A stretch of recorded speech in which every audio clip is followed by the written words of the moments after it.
Hey guys, this is Jason Douglas. Sado MacArthur, voice of Yuji Itadori. This is Derek Snow, the voice of Shinra Kusakabe. This is Phil Parsons, voice of Kenny the Ripper Ackerman. It's Merc Nguyen. You're watching Voice of the Heroes. Take it away, Fleeboy. What's good, everybody? You already know who it is and what it is. And if you don't, it's the one and only one, Fleeboy Jetson. And you're watching Voice of the Heroes. If you're tuning in for the first time, please don't forget to like, comment, and subscribe. Also, click that notification bell so you can be notified for upcoming interviews and discussions from your favorite heroes and villains from across the world. And today we got a very special guest. He's currently in one of the biggest animes of all time. And he's in one of the biggest video game franchises of all time. Let's welcome Alain Mesa to the chat. How you doing? What's going on, guys? How you doing? I'm glad to be here, man. So, you're currently in one of the biggest animes of all time, like we previously stated, and the final season is approaching, which got Bleach fans, in a bittersweet moment because the franchise came back and now it's like kind of leaving again. But you picked up a critical role in Chad, which is a fan favorite character. How did that come about? Well, I had actually worked with the studio that dubs and records Bleach before, and it was funny because it was the same week that Modern Warfare 2 came out. So I was getting ready to have the game come out. I think it was like the early release, they released it maybe a week before. And it was during that early release when I was getting just this whole flood of social media love and attention. And just I had never had anything like that. That at that same time, my agent was like, hey, Studiopolis reached out and they want to know if you want they want you to audition for this role. And they said they think you'd be good for it. So even though I auditioned, I mean, it was at that point they had me in mind for it. I didn't know, I'm not gonna lie, I didn't know anything about Bleach. I wasn't into animes and video games as much as I have been the last few years that I've been working on more and more of them. But I did know that it was a big thing. I liked the role they said, hey, this is, one of the main characters. He's a 17-year-old badass. And then they played Jameson Price, and I was like, this guy's 17 years old. Jameson Price has got an amazing booming voice. I was like, man, I can't even get my voice to get to sound that strong. But I did my best. And then they hired me. And when Viz Media shared it and said, hey, this is the new Chad. And when I saw that I had a whole flood of people starting to like me that did not even play Call of Duty whatsoever, I was like, wow, this must be a big thing. And certainly since then, I've known that, yeah, because Bleach just turned out to be this huge thing. And I'm just lucky that I came in at an amazing time. Like you said, that even though, we're getting ready to kind of finish this arc off, the game came out, and had a really good response, and I got to voice that. And the Funko Pop came out. So it was like, wait a minute, I came in to voice Chad at a good time because this is just Chad's getting a lot of this love right now. And yeah. Yeah, it's amazing. I'm so stoked for you because he is one of my favorite characters in there because he's so mellow. Like, it'd be so chaotic in Bleach. And he'd just be like so calm and cool, which I love about it. Wearing a disco shirt and just, all sorts of, everybody's like, wait a minute, who's this guy? What's he doing? And, he handles it big time, man. And he does it in style. Now, there was a couple of voice actors like Jameson Price you mentioned. Also, Mark Warden has voiced the character in the past. Was there anything you learned from their performances, or like you said, you just didn't know about the role, you came in it, put your own spin on it, and that's what we got? But did it work like that?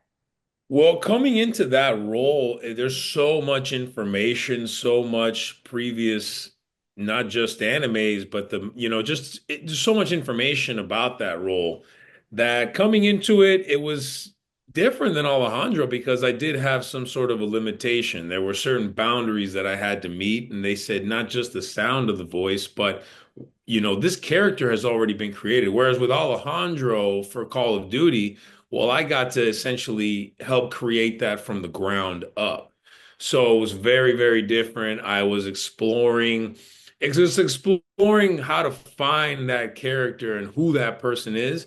Whereas with Chad, there was already a character, but it's just trying to find my way of getting to what has already been created, you know? Yeah, and Bleach is, considered one of the big three, right? You got One Piece, you got Naruto, and you got Bleach. That's how the anime fans see it. Like they're like the three goats. And if it was a Mount Rushmore of anime, it'll be Dragon Ball with those three alongside it, right? Now, like you said, you already got to experience, voicing the character in the anime. You got to experience voicing the character in the video game. Funko Pops of the character. How has the conventions been for you? I know they must be crazy. We're gonna find out because I haven't done my first convention. I got my first one coming up in my hometown in Miami on June 6th, 7th, and 8th, Otaku Fest. So that's my first one, and I'm really excited to get in there. I know it's gonna be crazy. I mean, I was working with a few actors the other day on something that they also do cons and they haven't even done that many cons, and they told me they're like you're gonna have a really great time because Oh, you're gonna love it. I mean I went to San Diego Comic-Con as a patron. I just went there in 2020, when was it? 2023, I think. So it was like the year after the strike, and the actor strike. So you didn't have any of the panels, just a lot of people, and it was crazy, man. But this time around for Otaku Fest, I'm happy to have my own table. I'm going to be alongside one of my co-stars for the game. Samuel's going to be there, who plays Ghost. And just to have it in my hometown, have all my primos and primas and my mom and my dad and just everybody come out there, and I'm Cuban, so to be around all these other, and I'm really glad that my first one happens to be In Miami. back at home. Yeah, Miami. Yeah, that's so dope, man. I'm a huge fan of just everything, the conventions, the animes, the cartoons, the movies, things like that. So, hopefully when you set up your table, hopefully you get to see the cosplayers as Chad. You're gonna see people rush you with Funko Pops. And I'm not even gonna lie, I call them do sayers. So you're gonna have a lot of people. Hey, can you do this voice? Can you say this? It's gonna be crazy. You know, And I it's love good. all that stuff. I do it. I do it too. I mean, that's and people will stop me on the street sometimes because, when with Alejandro, with Call of Duty, I look like that. So people will say, "Yeah, you're definitely this guy." And I'll yeah, and sometimes they'll say, "Man, can you say something?" And I always get a kick out of that. A lot of my boys will call back from Miami, be like, "Yo, man, I'm at the barber shop, and all these guys they love Call of Duty. Say something, FaceTime me." And I'll do it. Of course, man, because I spent so many years trying to get to a level in my career that something like that would happen. So now that it has, You're I'm very, embracing it. yeah, and I'm grateful for it. That's what's up. Well, let's talk about Alejandro because you're in one of the biggest gaming franchises in the world, Call of Duty Modern Warfare 2, which was an excellent game, by the way.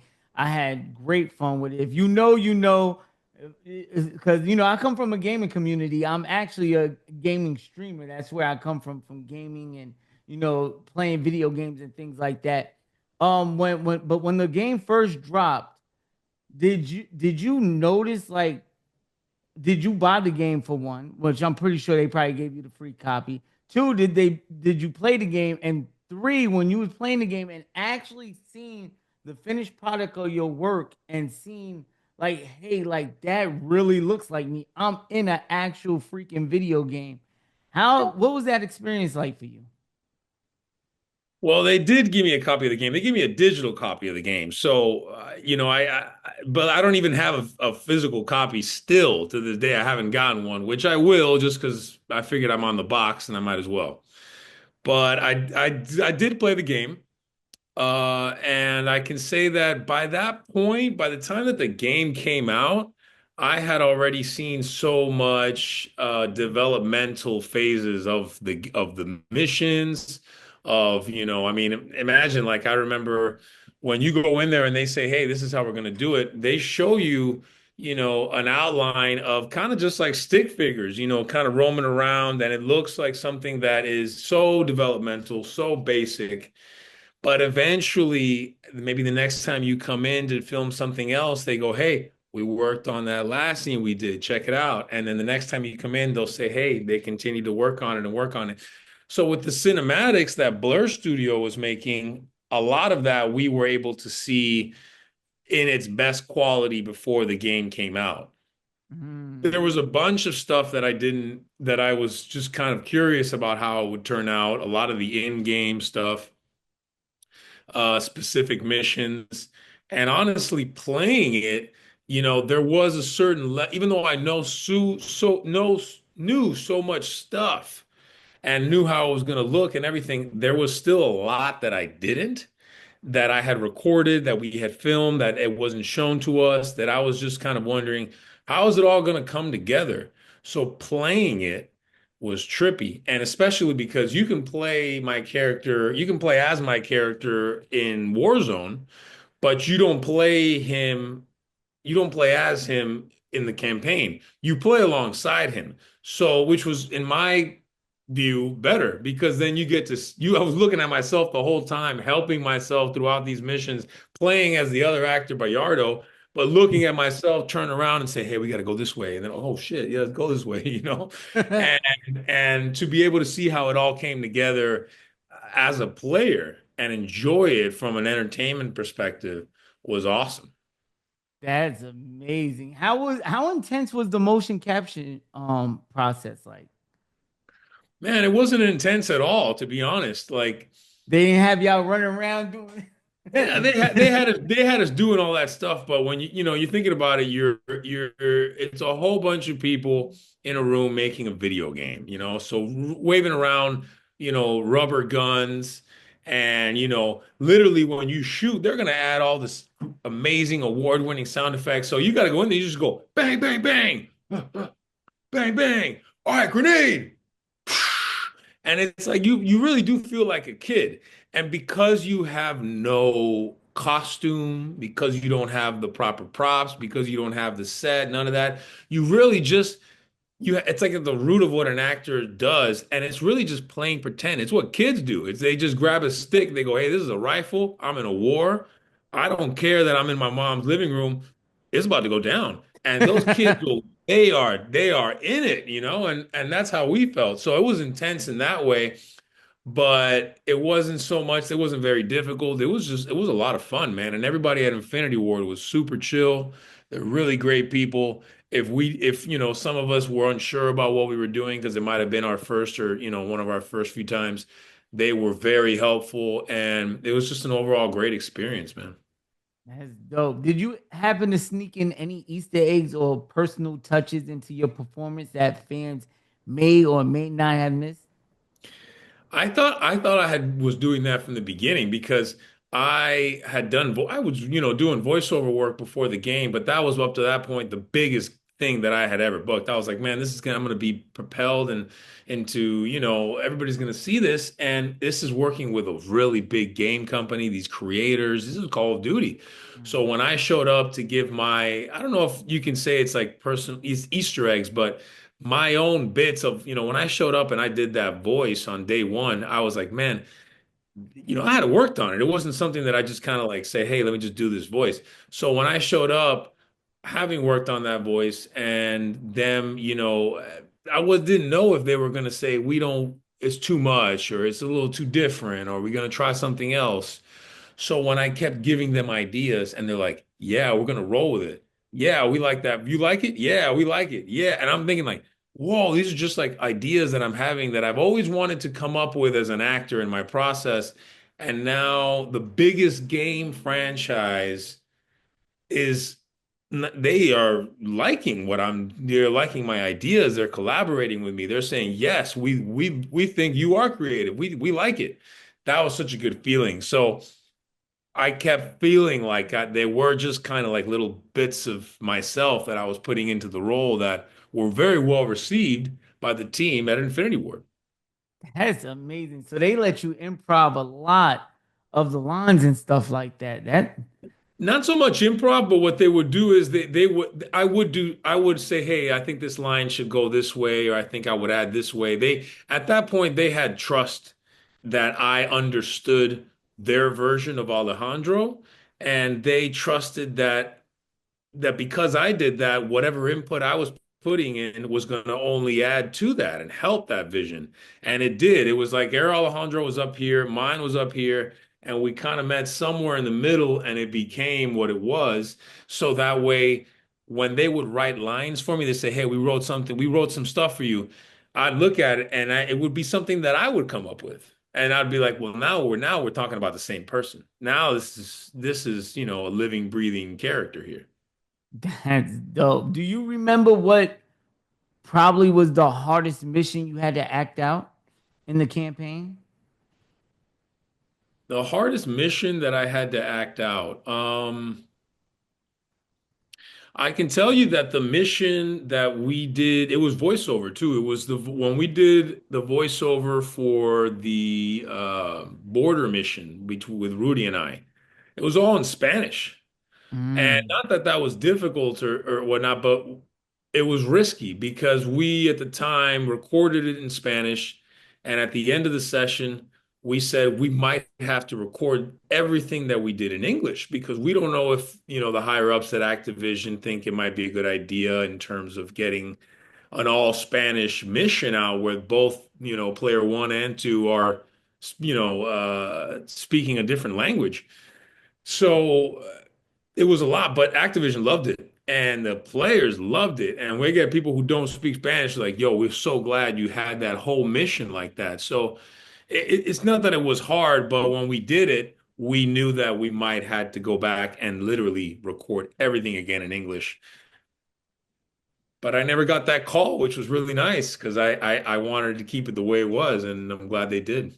Yeah, I think that's very important too nowadays because when you do stuff like that, like Shogun did it really well too when with Hulu, how they, Hmm.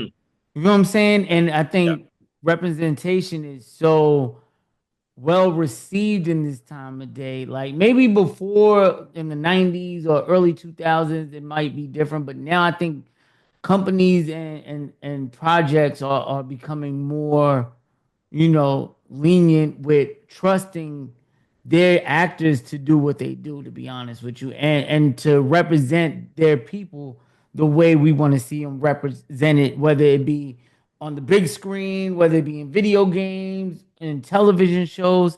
So I think that's pretty dope. And man, I got a lot of respect for Alejandro because when I went to your Instagram and seen the amount of love people have for this character, it was insane. And I seen it before, but man, like I'm talking about news coverages and all that about the characters. So that's pretty Yeah. dope.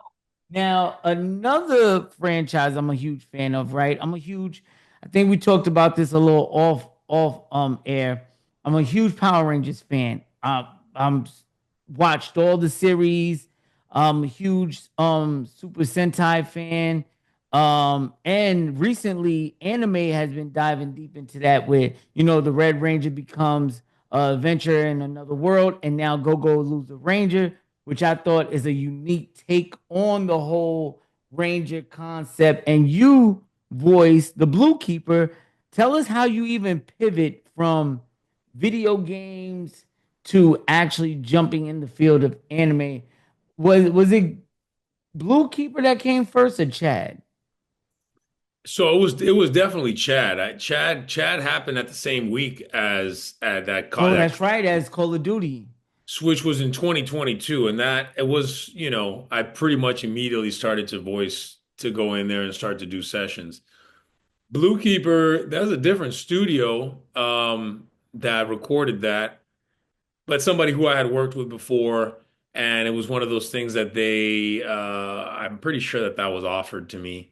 Mm. and I had a lot of fun doing it. It was great, and I can see why they offered it to me. I mean, I was like, well, at first I was like, you want me to be in this type of show? And then when I saw the type of character that he was, I was like, oh yeah, I get it. The guy's beat up, scarred up, maybe went to jail, all this, who knows?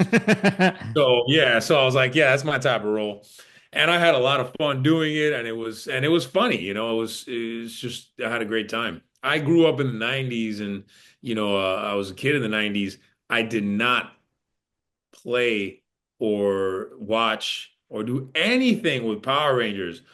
Unlike every one of my friends who were all, man, they just were all about Power Rangers. And I mean, it was just so popular when I was a kid. It was ridiculously popular. Um, but it was just learning a little bit about that world, learning about the Sentai world and all of the different types of animes that have been coming out and how much love that each one of them has as collectively and individually was really cool for sure. Yeah, I'm super excited if we get a season 2. I don't know if we're gonna get one, but if we do, I'm definitely excited for that. And it just shows me with that project that anything's possible, especially a Power Rangers anime. Or Disney Plus got it coming out. Also, here on the channel, Heroes Villains. I'm starting to do a Power Rangers series. On Monday, we got the Red Ranger Rocky. We got Zordon. We got a couple of lined up interviews. So make sure you hit that notification bell and stay tuned because I got a lot of stuff coming your way. But it opens the floodgates for so much more.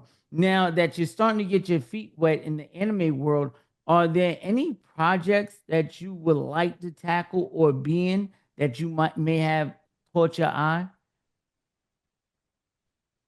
Man, they're so getting ready to do cons. There's so much love for animes. I see some of these actors, and I may know that they have voiced one or two things, but then when I see how much stuff they've voiced and how much love all these different animes get, at the same time, the thing is you also don't know. Like Bleach, I walked into Bleach, it was a big one, but sometimes you may book an anime and they say, hey, we're going to start doing this one, and it turned out to be the next One Piece or the next Bleach or the next whatever it is. So you never really know what's going to break, what characters are going to really stick. And sometimes you don't really have control over that. You don't like they could market your character big time and the show and it just not really do well. And then you could be inside of another anime that and have a little small supporting role, but that the fans really get behind. So much so that Funko's like, well, we want to make a pop out of you. And then, it's the next thing. So I don't know what the next thing is, but I definitely do want to continue doing animes, and I definitely do want to continue doing voice work, even though on-screen work is my forte and what I really, really came out here to do. But I love voice acting so much.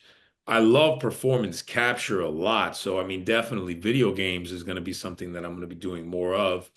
But anime's got some hardcore fans, man. They bring a lot of love. So I want to continue to do that and be part of that world. Yeah, I see that, you seem to be very dedicated when it comes to your body staying in shape, things like that. And that's really like the most dedicated thing a person can be on. It's because it's hard to wake up every morning and say, I'm gonna push myself to go run or to work out or whatever the case may be. What would you tell somebody who's not as dedicated as maybe somebody as fit as you to get them on that path? Well, definitely, I think everybody should do something to keep themselves fit. And it's not because you want to look good or you want to have a six pack or you want to be strong. It's because you have a heart and then you got to keep it ticking, and you have bones and you got to make sure they don't break. So it's like, it's just, we're human. That's what our body, we got to take care of it. I usually tell people to do what they like to do. I love lifting weights. But some people hate lifting weights. They'd rather go do a hot yoga class, or they'd rather go do whatever it is, a dance class, or they might want to do a tumbling class or something, or boxing, whatever it is, then go ahead and do it. If dancing is what makes you move and what makes you burn calories and sweat, then do it because it beats sitting on the couch and it beats, you definitely want to get up and move. So I usually would tell people you don't have to go to the gym, lift weights. A lot of people don't like doing that. But whatever it is that gets you going, that gets you moving, going for a bike ride, walking your dog, going for a hike, even, I mean, honestly, even going to the mall, as long as you don't spend so much money. If a lot of people don't go to malls anymore, but if you do go to I mean, in New York, forget about it. You just have to say, hey, go walk anywhere and just go to town and start walking around and you're good. So whatever gets you moving, that's what I'd say, just get up and do it. All right, definitely. So now the next questions I'm gonna ask you are pretty much like my universal questions that I ask all of our guests. They're complete. I want your opinions. I don't like the popular choices. I tell my guests, whatever, I like the different answers sometimes. Like for one, who's your top 5 fictional characters of all time? Now, these could be characters that you grew up with.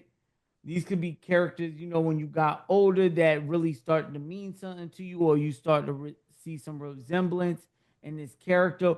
Or it could be somebody like Alejandro that, maybe inspired you once you got the role, like, hey, man, I done gained this much popularity or fame and respect from this character. Maybe I should, further on doing this or whatever the case may be.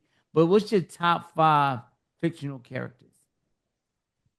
Well, there's so many, I think that my Mount Rushmore will be huge. It'd take forever to make that. But I think if I had to pick like 4 or 5, um, let me go chronological order of life. So when I was young, I'll put Frank Dukes from Bloodsport. Oh, wow. Yeah, Okay, I'm loving it already. Let's go. So Frank Dukes from Bloodsport, because I mean that I was just such a huge Van Damme fan when I was a kid. I was such, and Yeah, my must have seen cousin too, Bloodsport man. I don't He's know how gonna many love your times. answer. My cousin's gonna love that answer. I love Bloodsport. I love Van Damme. I was just obsessed with Van Damme as a kid. When I was a little kid in the 90s, and he was popular then, so I got into martial arts because of him. So next one, Ace Ventura. And I'm gonna Hey, say let's go. and I I'm gonna love this. say, Yo, the best Mount Rushmore we had so far, yeah, man. dude. My So guy I'm gonna Ace say Ventura on Ace here. Ventura because around that same time, I was a big fan of Jim Carrey, and I think that even to this day, that his comedy, his humor, his wackiness, all that, his performances have really had a big impact on my acting in my life. And I get it. I'm a big guy. I have a angry looking face. I play a lot of villains, which you'll find a lot of time, people who play villains, a lot of time those are the nicest actors, right?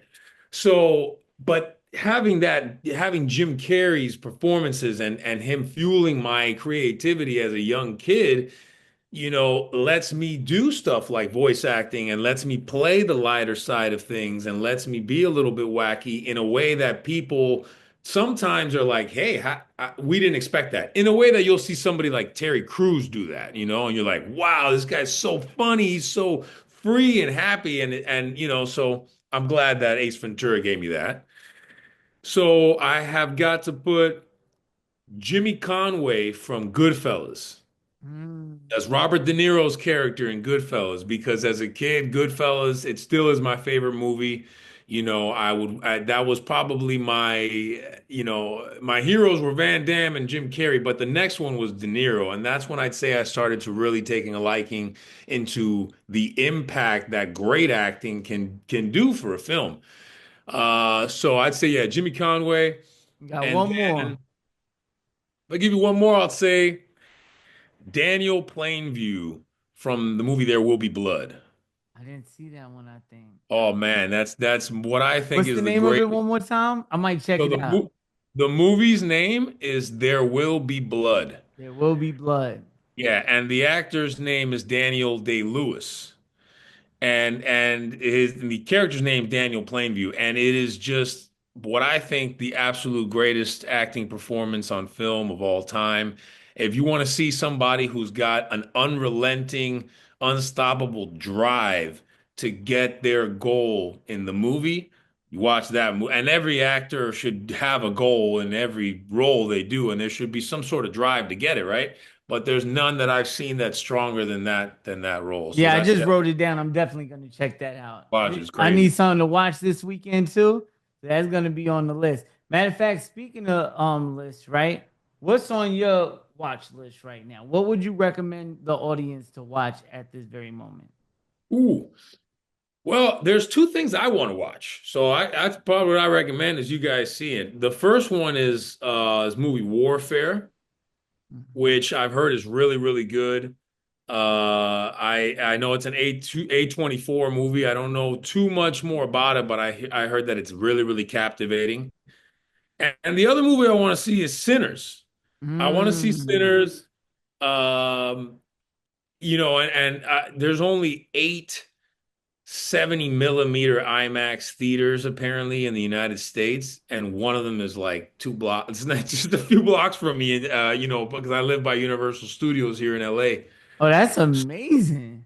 So I want to go see those two movies. So yeah, maybe go see Sinners, go see Warfare. And you know what's crazy? I just read an article how they said the second week box office for Sinners is supposed to break the record for the lowest percentage drop in Hollywood history Oh, since like really? the 19, like it's supposed to be like a 10% drop this weekend. Usually like movies get like 49 to 50, 60% drops on their second weekend. This one planning on getting a 10% drop, which I find is insane. And I want to go see the movie myself, but I want to go see that and Thunderbolts that's coming out soon. Oh yeah, Thunderbolts. Um, yeah, I definitely want to check it. I'm a huge Marvel fan too. Speaking of Marvel, would you ever want to play in that sandbox? Yeah, yeah, of course I definitely would. I ran into actually I met somebody the other day who plays one of the Daniel Marin, I think, and he plays one of the characters in the Rivals video game. And he Mm. does cons and stuff, and we were Oh, he's talking Namor, I Namor, yeah. believe. Yeah, I got the Yeah. pleasure to interview him on the channel. Y'all should check that out, man. Great guy. Yeah, that's I ran into him Namor. the other day. I met him and I ran into him and we talked because I think he voiced an operator. He did some stuff for Modern Warfare He 2, but we were did. He did we were Modern chatting it Warfare up and he was also. like, dude, he's like Marvel Rivals, you know, I think it's like you do a game like that and you can go to cons. Sometimes you just need to do one thing and you're part of what, like some sort of legendary franchise or you're Hmm. part of something that anybody that, was a Marvel fan, they're gonna be like, wait, he's there? He played, yeah, I want to go see him. Yeah, I want to get his autograph. I want to go take a picture with him. I want to meet him and tell him that I love the game. It's the same thing with COD, same thing with Bleach. So that's beautiful about this community of voice acting is that there's so many opportunities to be part of something special. And as an actor, you have to know that even if you don't think what you're doing is that special, it's special to somebody else. So whatever Exactly. that friend, because to me, like I said, I never voiced animes really, just a few. I didn't know what Bleach was, but I knew that it meant a lot to a lot of people. And as an actor who's playing Chad now, I take that responsibility and I make sure that I give the best possible performances for everybody. So, but yeah, he's a cool guy. Yeah, he definitely So is, yeah, man. Big shout out to him. Also, I'm not even gonna lie. I was just thinking about someone you said that you're racking up on a lot of great characters though. Because so far, the ones that you got Chad. That's iconic right there. That right there is gonna start getting you booked for Helicons. The Blue Keeper, especially if the way that Go Rangers is supposed to keep going, with the manga and all that stuff, man, it only gets better over time, and your character's gonna have its moment to shine. There's another character you played. I'm trying to remember the name of it. It was on Netflix. I think it was a series. Really good too. Man, what was the name of it? I've seen it. Oh man, he had like a sword. Onimusha. Huh? Yeah, that one right there. I didn't. I seen you played him, and I was like, get the fuck out of here! Like, and it surprises me every time that I start getting ready for an interview and I start doing deep dives and stuff. And it's like I become a kid because back in the day when you watch cartoons, you didn't really care who was behind these voices. But now as you get older, and especially I'm trying to transition into the podcast phase doing interviews. And now that I'm meeting voice actors and getting accustomed to their voices and their performances, it's like now when I look at shows or watch shows, it's like, oh, wait, that sounds like, oh, that's such and such. And, to see y'all take on so many different characters and put so many different spins and personalities on them, man, I credit y'all work because I can't do that for nothing. You know what I'm saying? To actually embody a whole different character. So, what's your secret? How do you do it? Oh man, so yeah, and that's trippy too, because I used to watch a lot of cartoons, and then for me to realize that a lot of these characters that I voiced or that I've loved were voiced by a lot of the same actors, and that, I probably will meet a lot of these people at cons and stuff. It just gets me all excited to be able to like meet, yeah, the voices of my childhood, really. And now hopefully call them colleagues and all that. But my secret, man, you know. I try and listen to what the other good voice actors have said.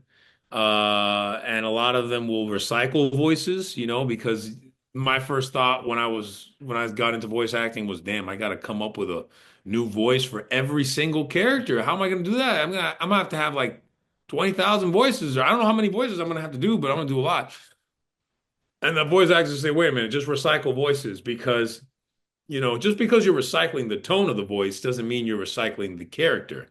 It's behind a different animation. And on top of that, if I am this guy with this voice, but I'm an asshole, well, it's going to be a completely different role than Chad, that it is from Alejandro, than it is from this guy. So sometimes you don't have to completely change your voice in a way. Like Chad is, he's dark, he's deep, he's down here. Well, so is the Blue Keeper. Except the Blue Keeper's yelling at people, he's telling people to go eat shit, and he's all over the place. Like, yeah, whatever. So it sounds different. And at the end of the day, what they want the most is they want that emotion.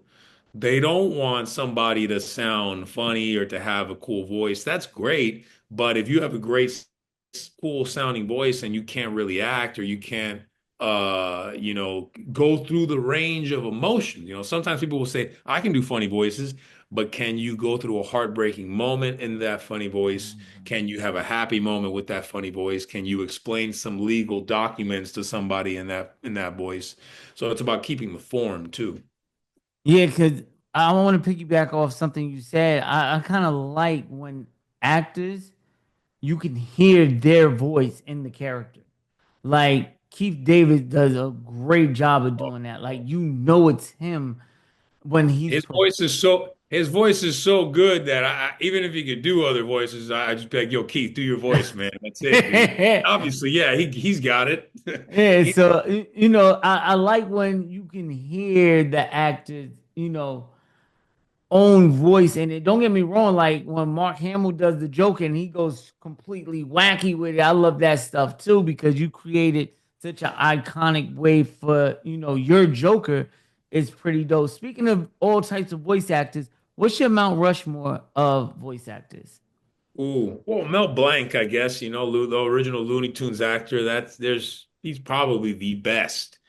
You know, I mean, the guy would go in there, smoke a cigar and cigarette, and then and while he's doing it, he's doing, all these different voices that are so different from each other and are so different from what the guy looks like, that it was incredible.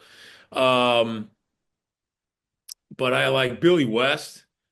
Carlos Alrazaki. I always mess up his name, but he voiced a bunch of my favorite stuff. Rocco, and he voiced, from Rocco's Modern Life, which I used to watch. Man, what happened to that? Was he a kangaroo, right? Kangaroo, man. Yeah, he was the actor's also Hawaiian on shirt Reno on? 911. He's just an incredible actor, and And I've had a few auditions lately from some stuff that he's working on currently. So, it's only a matter of time, I think, before I work with him, even though nowadays you are in different rooms and whatnot. But if I can say one that's on the Rushmore that is for video games, I got to give it up to Troy Baker. I mean, the guy's always working. Man, he's a He is beast. incredible. He's Joel from The Last of Us, and he is somebody that I can't Oh man, that's wait to crazy. step on stage with. And I will eventually, and he and I, and I'm gonna give him a run for his money. I know he's gonna like what I bring to the table, and I'm gonna love what he brings, and we're gonna have a lot of fun when we do it. So.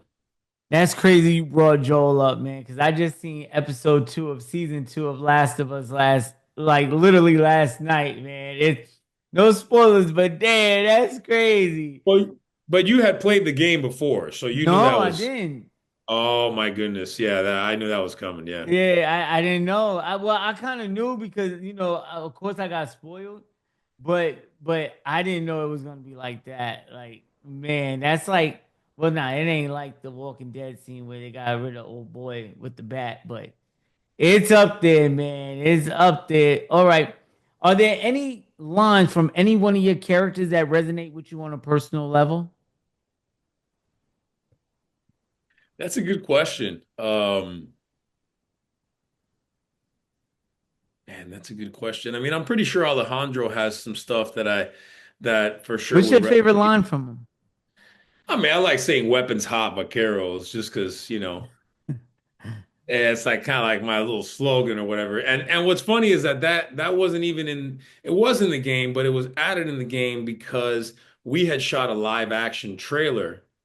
And during that live action trailer, there was only one line in the entire trailer, and that was me saying "Weapons, Hot Heroes" was the last little bit, and they told me that on set. They were like, "Hey, we want you to say this on set." So I said it on set, but then people liked that line so much that they go, "Hey, we got to keep it in the game." So we had to go back and put it in the game somewhere, and Mm. I don't know. Somehow that line is the one that people have tattooed that on themselves in my handwriting, and people tag me with shirts and stuff of that line all the time, and so yeah. That's so dope, and man. and honestly, I mean, it's when people tell me, "Hey, can you write advice?" When I sign autographs and stuff like, "Can you write advice as Alejandro?" I'll put it there, but I'll tell them, "Hey, when life gets you down, and sometimes you're staring at something that you don't know how you're going to be able to get through, you got to remind yourself, hey, man, we're going to do it weapons hot. That's how we do it. We got to do it with our guns up because life isn't going to take us down, and if it does, we get right back up." I love that, man. Before we go, are there any upcoming conventions or projects you're able to talk about? So there are some projects that I've done. I don't think I'm able to talk about any of them. Uh, You yeah, got you got the convention in Miami in what is that, June, right? July? I do have the convention. So I have a convention coming up. It's Otaku Fest in Miami, and it's going to be June 6th, 7th, and 8th. Um, And yeah, it's going to be a lot of fun, man. I can't wait to go there. I have one coming up as well in August. It's not finalized yet, but I think it's most likely going to go through, and that's going to be in the OC here in LA. So yeah, but I'm excited to get out there, and those aren't going to be the only ones. Those are just the ones that I have so far. Yeah, we just gearing up, man. Thank you so much for coming on the show. Heroes, villains, comment below and let me know who you want to see on the channel next. Also, don't forget to like, comment, and subscribe on multiple videos because the more you do, the more I'm going to notice and the better your chances are to enter our PS5 giveaway. Big shout out to our last winner, BK Numbers. Thank you so much for all your support. And yes, thank you so much for coming on the show, man. I had a blast. Let people know where they can find you at on social media. The pleasure was all mine, Fleeboy. Man, yeah, you can find me on Instagram if you guys want. You can also find me on Twitter. I don't really hit up Twitter too much. I only have a TikTok just so that because somebody else had a TikTok that said they were me. I had to set everybody straight. I go, no, no, no. I'm not really gonna TikTok, but this is my TikTok, people. But if you want to hit me up, Instagram is the place. My handle's _ Alain Mesa, all one word, ALAINMESA _. And if you just type in my name, it's blue checked, you'll find it. And yeah, man, hit me up.